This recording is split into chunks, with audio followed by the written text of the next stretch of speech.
Hey there, Algebra Half. Lesson 82 means we are evaluating.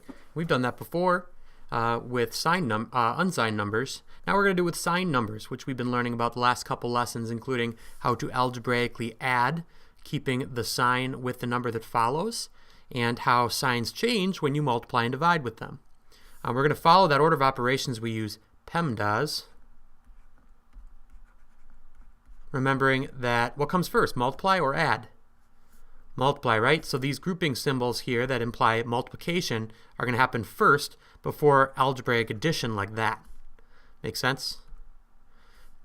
So 2 times the opposite of 4 minus 3, and the algebraically added to the opposite of negative 6 times negative 3.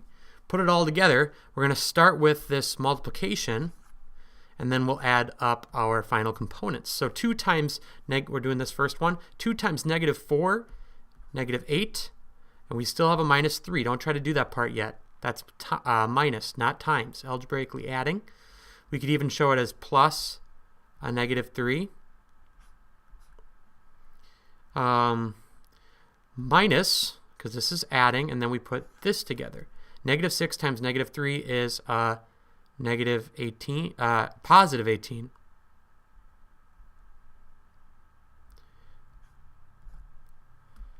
Okay, now negative 8, and we could even look at this as plus negative 18. Let's erase this here. If I'm just going to show true algebraic addition in this first one, and then we're going to do it without the adding and subtracting extra symbols next time. So opposite of 8 now, algebraically added to opposite of 3, algebraically added to opposite of 18. So if we're not thinking about a number line, we're starting at negative 8, and since they're all opposites, we're just going to keep working our way left. Okay, so negative 8 minus 3. Now we go left to right because it's all subtraction. And then we still have this minus 18. And minus 11 minus 18 is minus 29. And that'd be what good work would look like. Let's try the second one. Evaluate negative x minus xy. This is multiplication, right? If x were negative 2 and y were negative 4. Okay, the book says some find it helpful to go parentheses anywhere there were variables. I say you almost have to. In fact, I'm really going to be looking for it at least the first 2 to 3 lessons you're working with this, because it makes sure you get off on the right foot with these types of problems.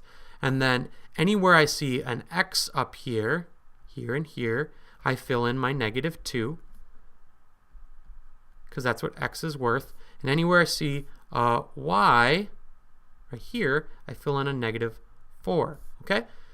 Notice how you could get your signs all mixed up. If you didn't use parentheses, you might only have one negative here or over here getting mixed up. So the opposite of 2 is what? Positive 2.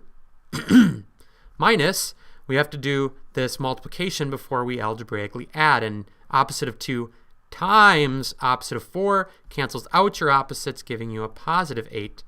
So 2 added to the opposite of 8 gives us a negative 6. Okay, last problem is this third one. It says if the opposite of a were algebraically added to the opposite of x and a, what would be the final evaluation? So just like before, let's put in parentheses anywhere there are letters up here. 2 more next to each other, right next to each other. Anywhere there's an x, let's put a negative 3. Not getting it mixed up with that negative sign. Anywhere there is a, we put a positive 2. So the opposite of 2, and then we've got this minus, but we have to do multiply first. Negative 6, because it's negative 3 times 2. Then we tack this on here. Opposite of 2, opposites cancel out. Plus 6 is what?